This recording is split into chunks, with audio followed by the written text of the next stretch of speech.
Hello, everybody. My name is Joseph Marietta, and welcome to day 6 of the 12 days of Hallows Eve.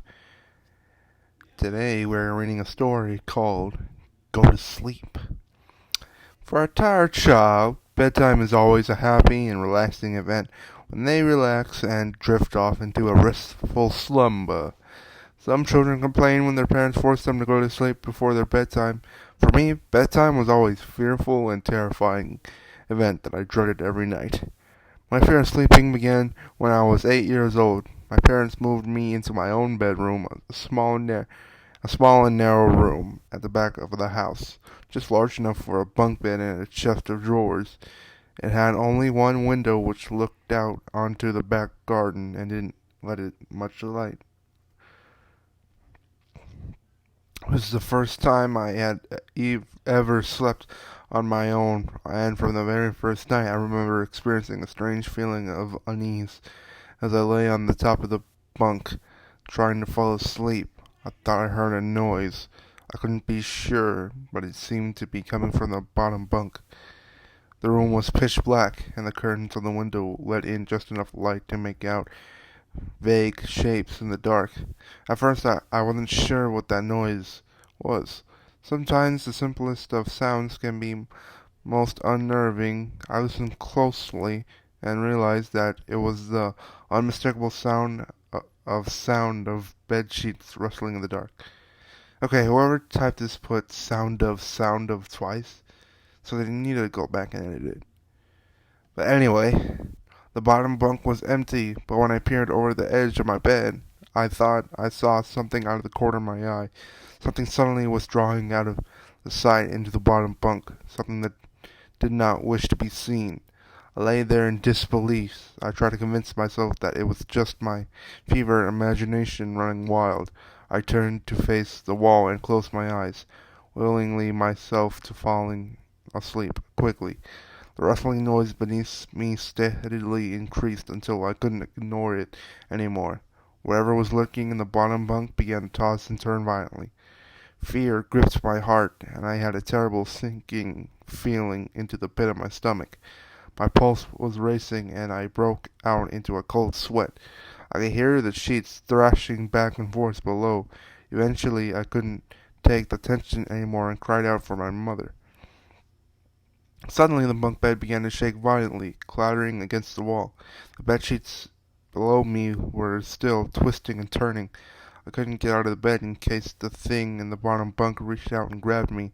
I imagined it pulling me by the ankle and dragging me off into the darkness. I was trapped in the top bunk like a cornered rat, unable to flee. I clutched my blanket with white knuckles and waited. The door finally burst open and my mother came in to calm me down. Tears were streaming down my face. She laid down in the empty bunk and promised me to stay there until morning. Eventually, I was able to fall asleep. The next day, as I played in the backyard, I kept glancing up at my bedroom window. Each time a chill ran down my spine and my hair stood on end. I felt like something was lurking in that room, watching me play and waiting for night to fall so it could be alone with me again. I tried to tell my parents about it, but they wouldn't listen to me. They just dismissed my claims as childish fears of the dark, and when night arrived, they ushered me upstairs and forced me to get in bed. "Go to sleep," said my mother. "Stop being such a baby." I didn't protest. It was no use. I resigned myself to my fate, climbed up to the top bunk, got under the covers and waited, lying there in the darkness, alone and frightened. I heard the quiet rustling of bed sheets and knew it was starting again.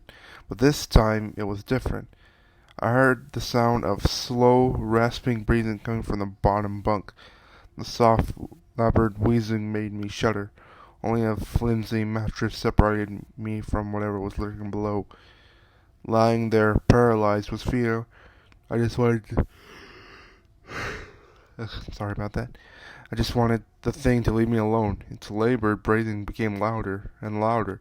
Then suddenly, I felt something long and thin poking at the underside of my mattress. I screamed in horror, and the bunk bed began shaking violently. My mother came rushing in and calmed me down with a comforting hug. Eventually, my terror subsided, and with her standing guard, I was able to fall asleep uneasy asleep. This continued for weeks, night after night.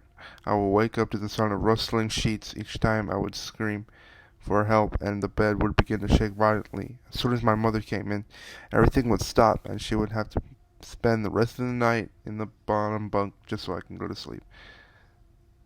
It was a difficult time for my family. My grandmother was sick, and my mother had to go take care of her. When I found out that my mother would be away for the whole weekend, I flew into panic. There would be nobody to protect me from the thing in the bottom bunk. No one would answer my cries in the middle of the night. On the day that my mother left, I rushed home after school and immediately stripped the bed sheets and the mattresses off the lower bunk and removed all the slates. My plan was to prevent that thing from having a place to sleep for the night. Hope that somehow this would protect me. Unfortunately, that night proved to be the most terrifying experience of all. To this day, I shudder to think about it.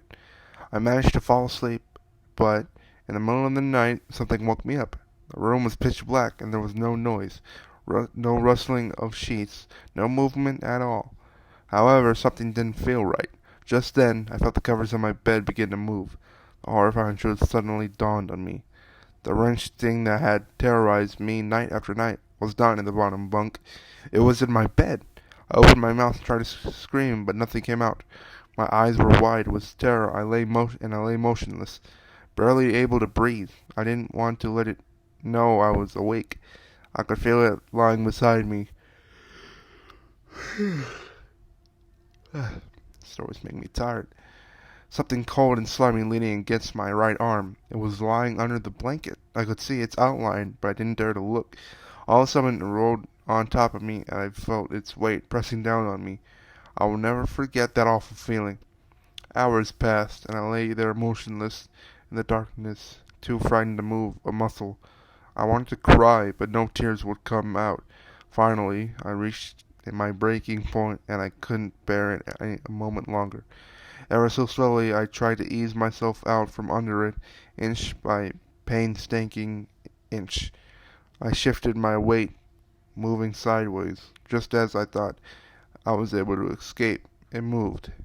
Dear God, it moved. I felt a clammy hand reach across my chest and close my throat. Its grip gradually tightened, and I felt it squeezing my neck. The horrid, slimy thing began writhing and contorting under the blanket. I could hear it wheezing, rasping, and coughing. I felt its breathe against my face, full and cold as ice. Dawn was breaking, and the first rays of sunshine were peeking through the curtains. I fought for dear life, but I was no match for it.